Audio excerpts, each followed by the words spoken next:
Hey everyone, welcome back to the channel. I hope you're safe, I hope you're sane, I hope you are healthy. Of course, we're all actually looking forward to the day that we can go out with our cameras and shoot the hell out of everything.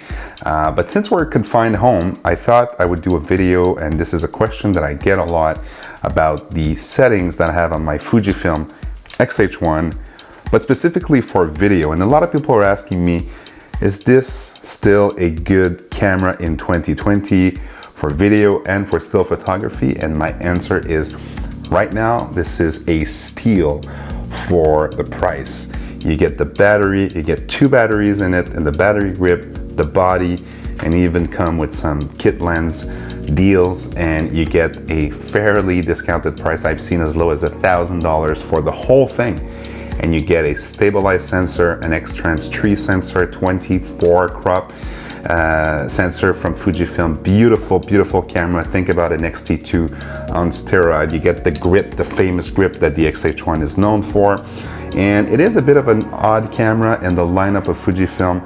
There are some rumors about coming up with an X-H2. I don't think this is the end of the X-H line. I think there is a market for it.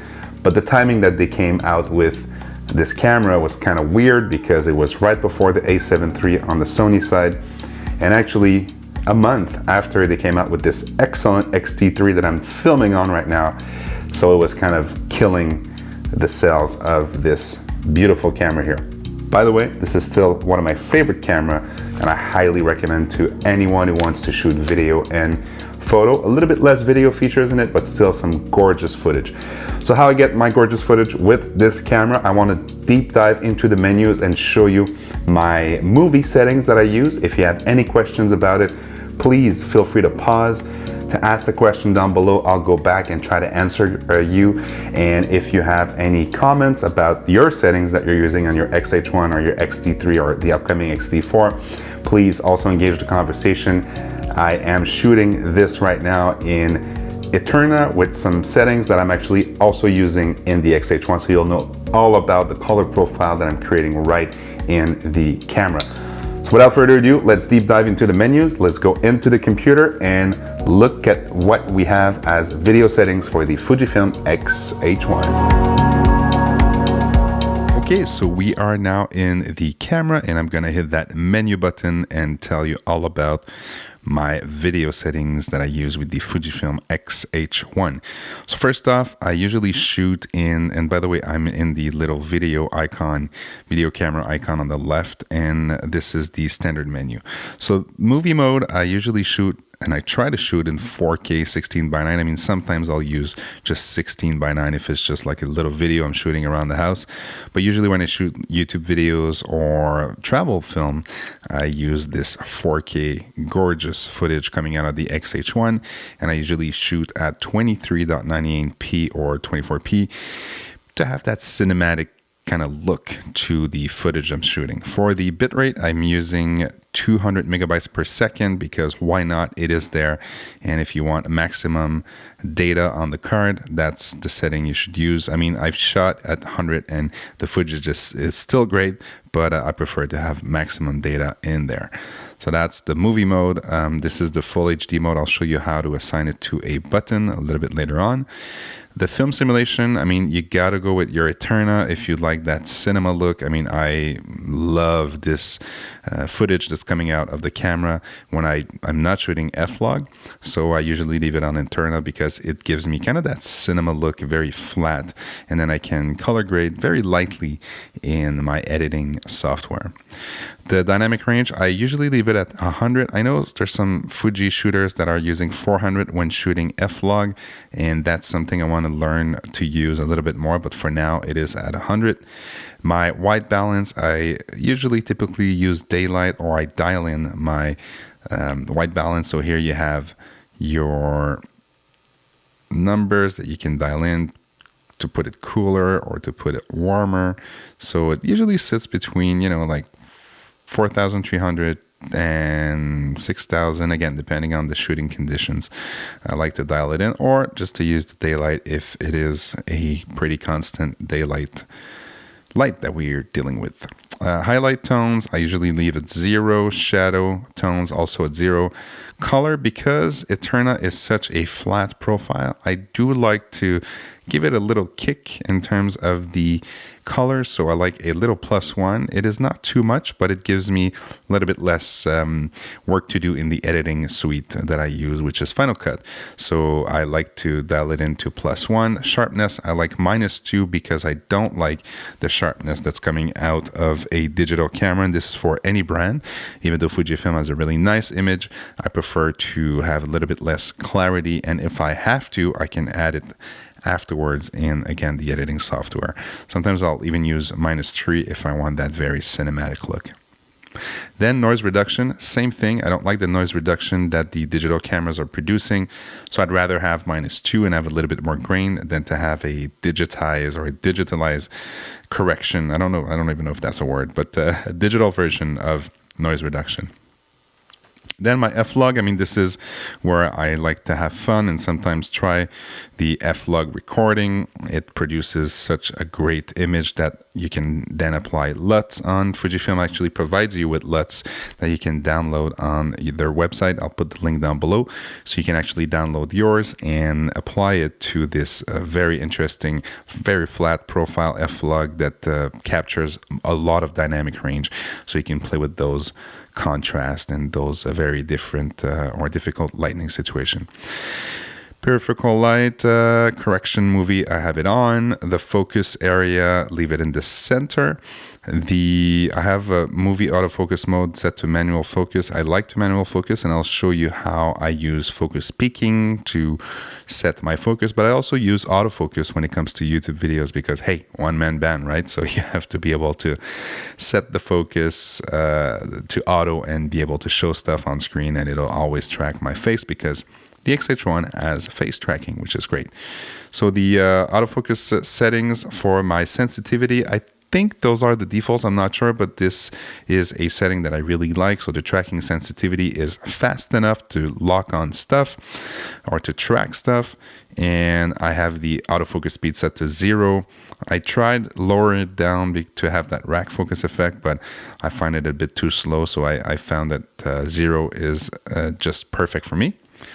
Then the pre-autofocus mode, it's grayed out right now because I'm on manual focus, but I would have on if I was in autofocus situation because I want the camera to be focusing not just when I hit the shutter or the record button, but also when I'm setting out my shot. Manual focus, this is my preferred settings here. I like to use focus peaking and I like the highlight set to red, and it'll give you, just 1 second, there you go. When I move the focus ring, I can see what's in focus. You see that nothing's in focus right now. And if I go like this, then the Focusrite little audio interface would be in focus. So that it also applies a magnification. That's another setting that I can show you right here. Let's go back to the menu where we were. And manual focus assist peaking, and then the focus check. This is the magnification effect I was talking to you about. It'll zoom in and show you what you're trying to focus on. So if you have both the focus peaking set to something that's very bold or very apparent and the focus check, you're in good business if you want to focus on a specific item. I really like that combo here. Then the HDMI output, again, depends if I'm recording on the card or on a Atomos Ninja external recorder, or if I want to see my information about the shutter speed and everything and the framing. If I want to see it on an external screen, I will leave it on, which is usually the case when I record YouTube videos. 4K movie output, this is where you want to set up how you want the 4K footage to be recorded. Usually you want the 4K footage to be on the card and on the HDMI cable. If you hook up an external monitor, you'll get a full HD feed. You can do the opposite.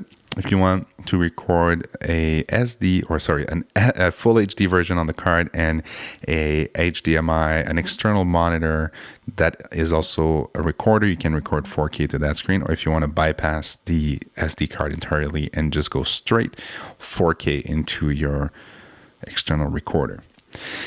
Then you've got your Full HD movie mode output. So I like Full HD everywhere. And then the standby quality for 4K, I leave it on 4K. The HDMI record control, if you have an external recorder, you might want to activate that to be controlling the camera with it.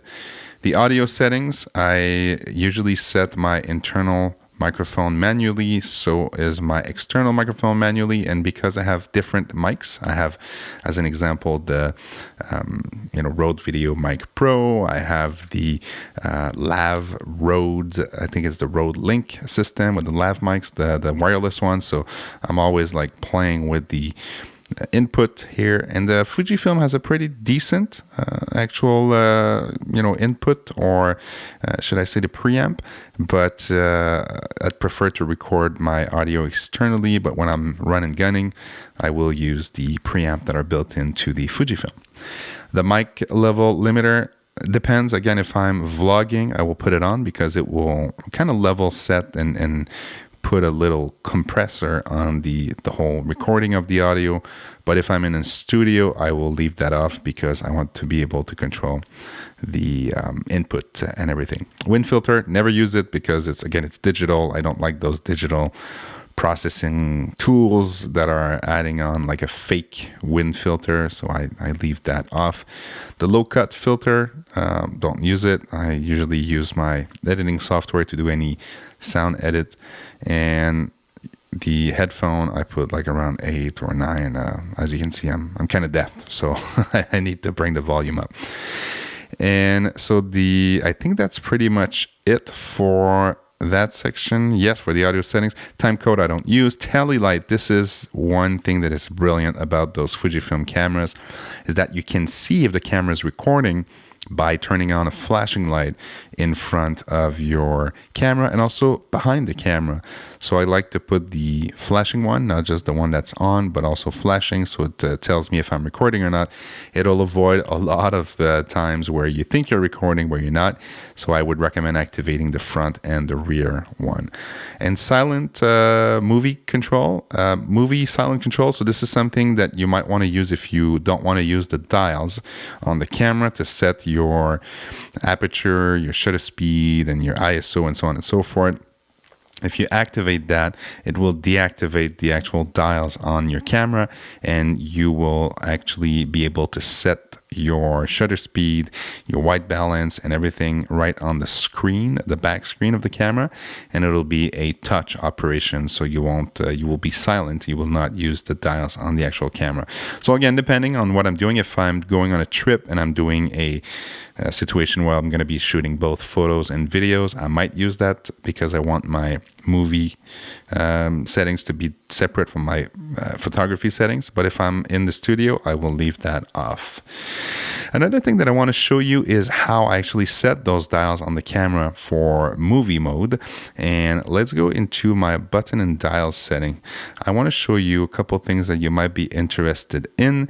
And the first one is to use the actual ISO dial setting to set your ISO. So you have your ring on the top where you can set the ISO. I actually prefer to use the rear command dial to be able to change my ISO because it's more convenient to do so. I don't have to reach on top of the camera. I just have to put my thumb on the back of the little dial and I can actually set it directly from the back of the camera. It's more convenient. So if you want to activate that like me, you can actually go into this ISO dial setting. This is in the wrench little sub menu here, and then button and dial setting, and then you go into the ISO dial setting A, and you put it on command. By default, it'll be on auto. You have to put it on command because otherwise it won't work. And then you go into your ISO dial settings, command dial setting here, and you go into the back one and you set it to ISO. There you go. Magic happening right there. You can now control your ISO with your back dial right here. What I love to do is also put the shutter speed at the front, so you basically have best of both worlds because you can set your shutter speed right from the front and your ISO from the back. and it doubles up as an f-stop. Also, if you want to activate it, you have to press on it on the front dial, but I don't really use that feature. So this is how I set my main command dials on the camera. Let's go see what we have in the function. It acts as a function button. Function settings. So this is an interesting one where you want to put some stuff that you use a lot. And for me, it's I left the plus and minus compensation button at the same place. I use the front button here to select if I'm shooting a head, or if I'm shooting an interview, if I'm shooting myself for a YouTube video. I will activate this face tracking feature. And if you look here, if I press on the button that you just saw, so if I press on the button that I just showed you, it'll bring up my menu for face tracking. So I can go from face on, off. I can go off, and very easily, if I press back, I'm ready to go.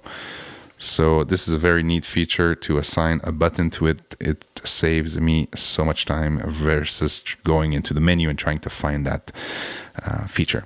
So button dial settings, we were into the function, and I like to have my histogram on the top of the actual little four-way button that you have in the back end of the camera. I don't usually have it on when I shoot like a YouTube video. As soon as my exposure is dialed in, I make it disappear. But it's good to have because this camera doesn't have zebra. So this is one way to set up your exposure. Then if you go down, I have my film simulation. Yes, I'm shooting mostly Eterna, but I also like this classic chrome, and also some Astia, and even some Acros for shooting video. So I like to have it handy on a button. I have my white balance. That's something, like I said, that I'm using a lot, that I change a lot depending on the shooting conditions. So I am assigning it to this button. Then if I want to swing some video sequences or some photos to my phone, I can activate the Bluetooth. But if I'm not shooting, if I'm not planning on bringing those things or those videos into my phone, I will switch it off because it does drain the battery. If I swipe up my screen, I'll see a level, and I can actually make sure that my shot is way level and is straight. And then I also have another way to bring up the histogram, but again, I don't really use that swipe feature. That one I actually use when I swipe up. I know that the level will show up on the screen. So this is the function buttons, and that's pretty much what I wanted to share with you. What else? Shutter as autofocus, it's on. And let me talk to you about the My Menu. So let me now tell you about the My Menu settings. So My Menu is the actual menu that you'll see anytime you'll go out of the menu. And if you go back, if you hit that menu button, you'll see that it's always defaulting here. Even though if we're on another menu here and let's go here, and then I'm going out of the menu. If I hit that menu button, boom, I'm back into the My Menu. So what I did is that I actually put all the features that I'm using the most on the first page. And I don't like to crowd that My Menu page. So I leave it as the top 9 item, I think. Yeah, top 9 items. So I have my movie mode, so I can select those recording settings that the file format that I talked to you about in the first instance, and then the F-Log recording, because I go between Eterna and F-Log a lot, so I put it there to be accessing it very easily. And then my film simulation, like I said, I like to also play with other film simulations, so they're right there. They're also assigned to a button, but again, this is when I go into My Menu, I have all my main stuff in there. Then the full HD, because if you want to do your slow-mo stuff, it's good to have it very handy. So I just have to hit the menu button, and I think I also have it on the button. Is it here? Yeah, I also have it on the AEL button, so it's another way to access it. So if you assign it to a button in the back of the camera, you're ready to go into slow motion mode very easily. But let's go back into the My Menu. My menu here, audio settings, that's also something I play with a lot, like I said, because I am using the external mic feature a lot, and depending on which mic I'm using, I'm going to adjust it. Then the white balance for the reasons that I mentioned before, and the IS mode, which is when I'm shooting photos only, I like to put it in shooting only so it doesn't drain the battery as fast, because we know that the battery kind of suck on the Fujifilm X-H1.